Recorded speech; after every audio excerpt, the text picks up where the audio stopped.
Sophie Levi. I don't like the job. I get very tired every night and I cry to sleep. Said African child labor in the 2008 book, Child Labor Today, A Human Rights Issue, by Wendy Heruman, an author with a degree in journalism. We can see the evidence of child labor in our everyday lives. From the bricks that our house was made of, to the shoes on our feet, to the coffee we drink this morning. Child labor is everywhere. And child labor is drastic to the lives of children. And the United States should not consume items made with child labor.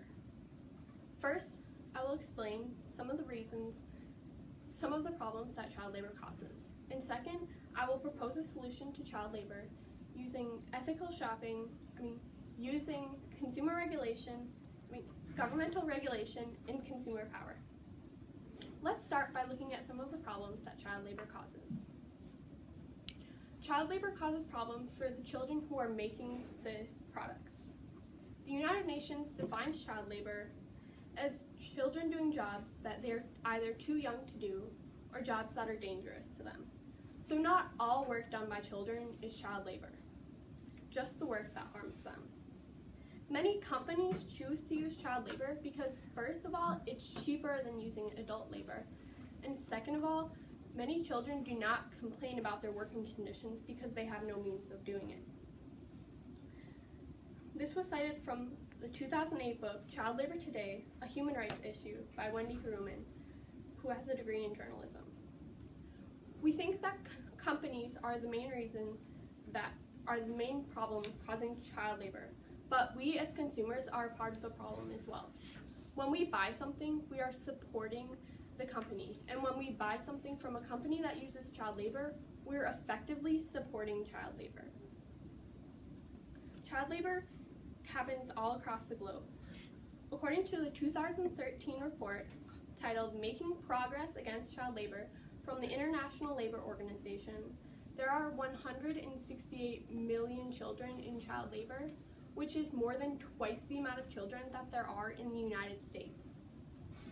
And while child labor is a worldwide issue, it's mostly a problem in developing countries that rely on agriculture and factory work. According to a 2008 book, Child Labor Today, A Human Rights Issue by Wendy Heruman. Child labor causes children many problems, both economically and physically. According to a 2016 peer-reviewed article titled Can We Tolerate Child Labor in Our Supply Chains and Closets by Caitlin Ryan, a Harvard graduate, child labor is a cycle. A child will enter child labor because they need to support their family, so they do not get a good enough education. And then when they're older, they don't get a good job because of their lack of education, so their children are forced into child labor as well. Child labor also causes many physical problems for the children. One of these is loss of hearing due to the loud noises in factories and mines. They also can have eye strain because of low lighting conditions, and they can also inhale deadly toxins. One thing that many people ignore in relation to child labor is the abuse that children face. According to Wendy Heruman, in a 2008 book, Child Labor Today, A Human Rights Issue, many children face abuse either verbally, physically, emotionally, or even sexually. These poor working conditions lead to early death and life-lasting trauma and injuries for many children. Now that we know some of the problems that child labor causes, let's look at a possible solution. We need to regulate trade from child labor products, and consumers also have to be ethical shoppers.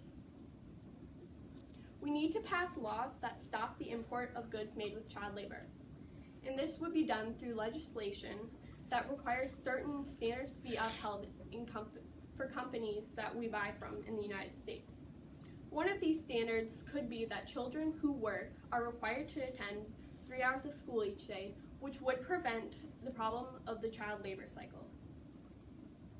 And we as consumers need to do things as well. We need to stop purchasing items that were made with child labor, And we can do this by easily looking up online what brands use child labor. Governmental regulation and ethical shopping are the best ways to stop child labor. If the legislation to prevent child labor was passed slowly, many companies wouldn't even have to lose money because they could change their business practices before they lose money. And according to Douglas McGill, in a 1989 New York Times article, cosmetic companies quietly ending animal tests, makeup companies like Avon and Revlon have stopped using animal testing because of protests from consumers. And child labor protests could work in the exact same way, because companies are reliant on money. When they are not making money, they try to change their business practices. So if we do not buy the products that were made with child labor, they'll change their business practices so that we will buy from them again. This solution will make everyone happy because consumers will be happy to give up something in order to get something back.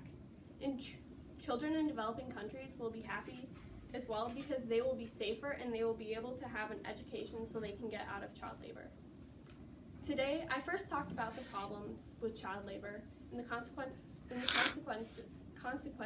that it has for children. And second, I talked about a way to combat child labor using governmental regulation and ethical shopping. It should be clear now that the United States needs to stop consuming items made with child labor. So the next time that you buy a new pair of Nikes, think of the poor girl crying because of your shoes. 650. One.